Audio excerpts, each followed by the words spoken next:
Mount આબુમાં 12 દિવસીય રામલીલાના Manchun સાથે દશેરા ઉત્સવ પૂરજોશમાં ચાલી રહ્યો છે। દશેરા ઉત્સવ 3 ઓક્ટોબર સુધી ચાલુ રહેશે। ઉદયપુરના પ્રખ્યાત આંતરરાષ્ટ્રીય કલાકારો પ્રદર્શન કરી રહ્યા છે। રામલીલા મેદાનમાં રામલીલાનું મંચન થઈ રહ્યું છે, ત્યારે દર વર્ષની જેમ આ વર્ષે પણ રામલીલા સમિતિ માઉન્ટ આબુ અને મ્યુનિસિપલ કોર્પોરેશનના સંયુક્ત નેજા હેઠળ વશિષ્ઠના તપસ્યા સ્થળ અને ભગવાન રામના શિક્ષણ સ્થળ માઉન્ટ આબુમાં દર વર્ષે ઉજવાતો 12 દિવસીય દશેરા ઉત્સવ ખૂબ જ ઉત્સાહથી ઉજવવામાં આવી રહ્યો છે। માઉન્ટ આબુના રામલીલા મેદાનમાં રામલીલા રંગમંચ ખાતે ઉદયપુરની આંતરરાષ્ટ્રીય ખ્યાતિ પ્રાપ્ત શ્રી મહાવીર રામાયણ મંડળી દ્વારા રામલીલાનું મંચન કરવામાં આવી રહ્યું છે।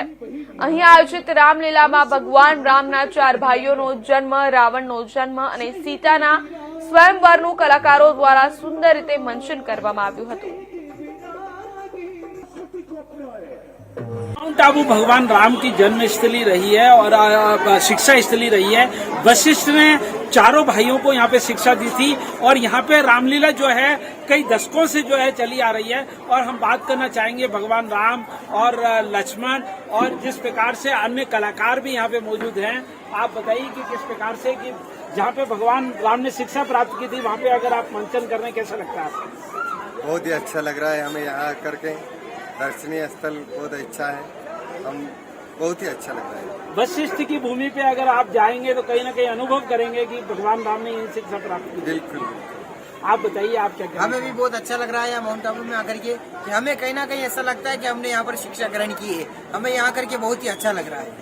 शिक्षा ग्रहण की है और कहीं ना कहीं जब माउंट आबू एक तीर्थ नगरी है, वशिष्ठ की भूमि है और कहीं ना कहीं ऐसा मंचन अगर होता है तो कहीं ना कहीं आनंद दुगना हो जाता है। जय श्री राम साहब, मैं कहना चाहूँगा कि ये वो धरा है जहाँ पर कहीं न कहीं रामायण का अंश जुड़ा हुआ है। कहते हैं पौराणिक कालों से कि ये वशिष्ठ जी की जहाँ राम जी और चारों भाइयों ने शिक्षा प्राप्त की इसी भूमि के ऊपर की, तो लगता है कि ये भी रामायण का कोई अंश है।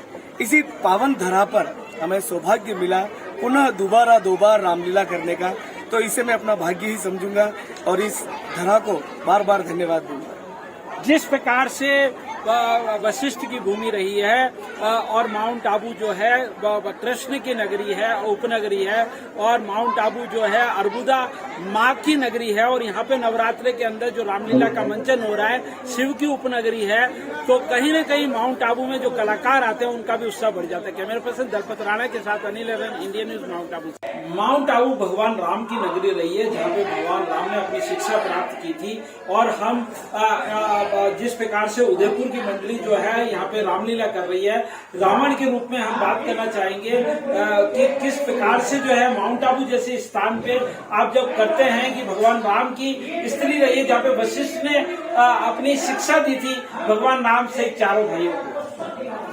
देखो, सबसे पहले तो हम इस भूमि को प्रणाम करते हैं और फिर हम अपने आप को बड़े भाग्यशाली समझते हैं जो इस पवित्र भूमि के ऊपर हमें आने का अवसर प्राप्त हुआ है। और फिर ये धन्य भूमि इसलिए है कि हमने ये भी सुना है कि कई वर्षों से यहाँ पर श्री राम जी की कथा और अध्ययन कई वर्षों से होता आ रहा है, इसलिए यहाँ करके बड़ी खुशी भी हुई है। और यहाँ जो मुझे पत्र मिला है रावण का, तो रावण कोई एक छोटा मानव नहीं था। रावण 6 शास्त्र 18 पुराण का कंठस्थ ज्ञाता था, पर वो अपने कुल के सहित राम जी से लिपट करके चाहे शत्रुता हो, वो कहता है कि मेरे से भक्ति कुछ नहीं होती है, इसलिए मैं बेर बड़ा करके ही राम जी के धर्म को प्राप्त हो जाऊंगा। तो ये जो है अभिनय करने में मुझे आनंद भी आता है, क्योंकि मुझे राम के बाणों से ऐसा हो जाए कि मुझे भी कहीं मोक्ष मिल जाए, तो इसलिए बड़ी खुशी ये हो रही है मैं कि ये जो आपका नगर है, ये भूमि है, बड़ी पवित्र भूमि है, वशिष्ठ महामुनि की भूमि है। ऐसे ऐसे महामुनि ने यहाँ पर तप किया है, इससे बढ़कर और हम बड़े भाग्यशाली हैं जो यहाँ आने का अवसर मिला है। और आप जैसो के और नगर के सारी जो राम के भरे हुए हैं, ऐसे ऐसे महानुभावों के दर्शन हो रहे हैं, बड़े प्रसन्न है साहब। बड़े ही जिस प्रसन्न। प्रकार से ये थे रावण के रूप में, और कहीं न कहीं कहा है कि भगवान राम से बैर लेने के लिए रावण ने अपने कुल का जो है वंश का मोक्ष पाने के लिए सब कुछ ये किया था और ये लीला रची थी। कहीं न कहीं रावण भी एक विद्वान पंडित थे और कहीं न कहीं भगवान राम का शत्रुता से ही जो है अपना मोक्ष, अपने परिवार का मोक्ष चाहते थे, इसलिए उन्होंने यह किया था। कैमरा पर्सन दलपत राणा के साथ अनिल अग्रवाल, इंडियन